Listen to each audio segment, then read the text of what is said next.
leste, cruzava o Jordão, ia, né, pelas províncias, né, ao leste do Jordão, aí a altura, né, passava já o território de Samaria, atravessava o Jordão de volta para chegar em Jerusalém. Tudo para não ter qualquer tipo de confronto com os samaritanos. Dobrava, triplicava o tempo, caminho, para não passar dentro de Samaria, devido a questões, né, de hostilidade que havia entre os dois povos. A mulher pergunta para Jesus, uma vez que Jesus decidiu passar em Samaria. Jesus não evitava polêmica, Jesus não evitava esse tipo de confronto, né? Então, com amor, com misericórdia, ele foi e ofertou àquela mulher a oportunidade de ter um encontro com ele. E a mulher, depois de um diálogo, começa a se abrir um pouco, e aí começa a conversar com Jesus de uma forma mais natural, né? E ela quer saber algumas coisas, e ela então pergunta a Jesus, olha, os judeus dizem que o lugar certo de adorar é em Jerusalém, né? Mas os nossos pais adoram no Monte Gerizim. E aí você vai ver em geografia bíblica, parte aí da parte física, né, de geografia, os montes relevantes de Israel. Você vai ver Gerizim, vai ver Monte Tabor, Monte Carmelo, Monte Sião, Monte Hermon, o orvalho que desce do Monte Hermon, né? Então você vai ver por que o autor de Salmos destaca essa característica do Monte Hermon. Você vai ver que o Monte Hermon, pelas suas características geográficas, a sua altitude, as neves eternas que estão sobre ele traz toda uma, vamos dizer assim, uma umidificação do ar daquela região, e não somente isso, ele vamos dizer assim, o nascente para as águas que vão alimentar o lago de Hula, o lago de Merom, o mar da Galileia, Rio Jordão, que vai desaguar no Mar Morto, né? Mar Morto, inclusive, o mar que está mais, vamos dizer assim, abaixo da linha do mar. Então, o Mar Morto está mais abaixo da linha do oceano, tá ok? Aí temos o Lago Titicaca, né, que está mais acima, aqui nos Andes, e o Mar Morto que está mais abaixo, lá na Palestina. Então, eu acredito que geografia bíblica, a grande relevância dela, a grande sacada, é ela de fornecer quadros muito mais precisos, para você poder fazer uma leitura bíblica muito mais precisa. Quando você tem mais informações, você dá mais relevância ao que você está lendo, né? Então o texto bíblico, ele ganha mais destaque para você. Quando você vai ministrar, quando você vai ensinar alguém, você vai dar ênfase em alguns aspectos, né, que vão se tornar mais claros, mais relevantes para você. E com certeza isso vai ser grande ganho para todos nós, né? Não é somente questão de fazer geografia bíblica porque está no currículo, mas sim porque ela é relevante, que é importante para nós. Claro que existem matérias que te empolgam mais, né? Então você, escatologia, né, que a gente acabou de passar por ela, né? Temas muito interessantes, relevantes. Eu gosto muito de história, tanto dos hebreus quanto história da igreja. Claro, vai dar mais relevância a essas matérias.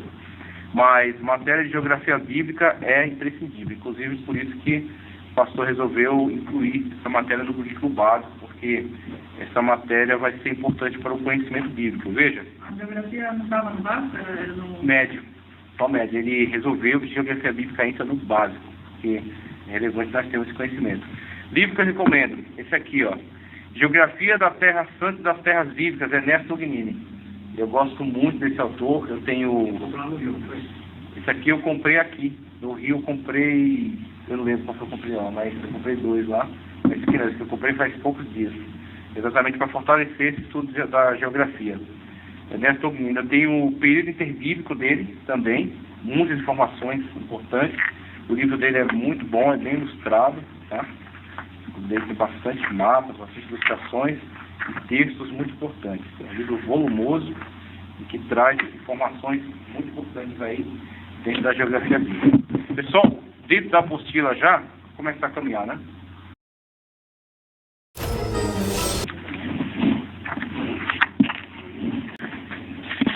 Eu também compartilho, viu? Olha só. Ele abrir, então, essa cronologia bíblica, conforme ele mesmo vai escrever aqui, até fazer a leitura, veja só, página 52, cronologia bíblica. Cronologia é a ciência que estuda a localização dos fatos no tempo e no espaço. Na Bíblia Sagrada não encontramos uma cronologia exata, porque Deus ocultou essas datas aos filhos dos homens. Deus quis que esses fatos se tornassem conhecidos pelas gerações futuras, mas não quando aconteceram. A genealogia dos israelitas nem sempre são completas, pois mencionam só o nome dos personagens destacados, omitindo a miúde pessoas de pequena importância. Por exemplo, em Lucas 3:36, encontramos um Cainã que não aparece na genealogia de Gênesis 11:12 ao 14. Isso mostra que não podemos datar os acontecimentos em cima dessas genealogias, por haver omissões e erros. Então isso aqui é suficiente, somente para a gente ter uma noção. A cronologia bíblica, ela vai, a partir dos elementos fornecidos pela Sagrada Escritura, buscar um meio de te colocar você em relação aos eventos históricos mais conhecidos. Agora, qual é o problema da cronologia sendo usada como uma régua, vamos dizer assim, de uma forma muito exata? É que a cronologia, conforme ele mesmo diz aqui, ela tem lacunas. Então, tem um camarada aí chamado James Ussher. Ele pegou dados bíblicos, então ele tentou ser bastante preciso, né, ao tomar as informações bíblicas. Então ele pega as cronologias, fez um cruzamento entre elas e fez um cálculo. Quando ele fez esse cálculo, ele encontrou a data de 4004 a.C. para a criação do mundo. Ele falou, o mundo foi criado a 4004 a.C. Por quê? Ele cruzou as cronologias. Só que qual é o problema desse tipo de direcionamento sobre as informações? É que as cronologias hebraicas não são exatas, sequenciais, não são sequenciais. Elas têm lacunas, elas têm brechas. Então, a pessoa pega um nome que é relevante para aquela geração, pronto, e os outros que vêm são todos filhos dele. Pontua, fulano de tal, né? Aí você passa, pula algumas gerações de pessoas que não foram tão relevantes, aí encontra outra aqui, pronto, pontua. Esse outro fulano aqui. Aí vai, fulano é pai de fulano, fulano pai de ciclano. Só que entre fulano e ciclano tem um monte de gente, né, que viveu lá, não teve grande relevância, grandes feitos, mas existiram e contaram no tempo. E eles não mencionam. É quando você vê o cruzamento entre a genealogia de Mateus, de Lucas, né, e a genealogia do Antigo Testamento, você vê saltos. Então, dados genealógicos não tem como nos fornecer uma cronologia exata.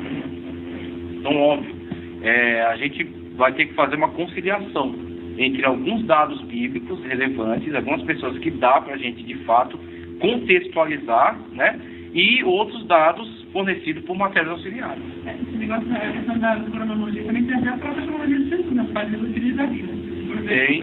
Também pularam um monte. Pularam, porque o objetivo da cronologia tinha a intenção de nos dizer que na família dele tem fulano, tem beltrano, tem ciclano, tem... Então você tem que cruzar a genealogia e outros dados. Aí você vai ter dados da arqueologia bíblica, você vai ter dados da antropologia, você vai ter dados da história, aí você faz cruzamento de informações da genealogia com informações da história geral. Aí você consegue, por exemplo, através desse tipo de cruzamento de informações, conseguiu-se firmar a data de 966 para a construção do Templo de Salomão. Então você tem a construção do templo, você tem o contato de Salomão com um rei estrangeiro, você vai ter anais dos fenícios falando sobre esses eventos, você vai ter outros povos com outros eventos relacionados àquilo ali em volta. Então você consegue cravar 966 a.C., construção do Templo de Salomão. Retrocedendo, e o próprio cronista bíblico agora nos fornece esse dado, e é interessante que às vezes o cronista bíblico, quando ele tem a intenção de falar de fatos históricos, ele fala corretamente. Agora você tem que ver quando ele está falando, nem sempre ele está. Quando ele fala corretamente. A partir das informações fornecidas pelo próprio cronista, a gente consegue, de 966, cravado, né, que a gente conseguiu, contextualizando com outras informações, 966 a.C., utilizando dados do cronista bíblico, a gente recua na história e consegue a data de 1440 ou 45 para o Êxodo. Tá? Então, Êxodo, você tem a data do Êxodo, tem a peregrinação, tem depois Juízes, Reis, Salomão e a construção do templo. E a partir daí você vai conciliando cronologia bíblica e fatos históricos. Aí você vai conseguir uma linha do tempo. A linha do tempo ela vai ser um casamento de informações, dados bíblicos e dados de ciências auxiliares. Aí você tem uma cronologia importante. Eu coloquei essa aí só ilustrativa. Essa aí, ó, como exemplo lá do James Ussher, 4004, 4000 coloquei, 4000 de Cristo criação. Por quê? cara pega os nomes da genealogia e coloca um em cima do outro. E vai calculando. Viveu tantos anos, tal, calculando isso com aquele, tal. Ele chegou a essa data. Mas esse número é artificial. Esse número não condiz com a realidade, porque ele não tem como... Ele não lhe foi fornecido dados acerca daqueles que não estão incluídos na genealogia. Então esse número não tem como ser real. Isso aqui é um pouco da genealogia das nações, tá? Como é chamado aí. Por quê? Ele vai falar aqui do Jardim do Éden.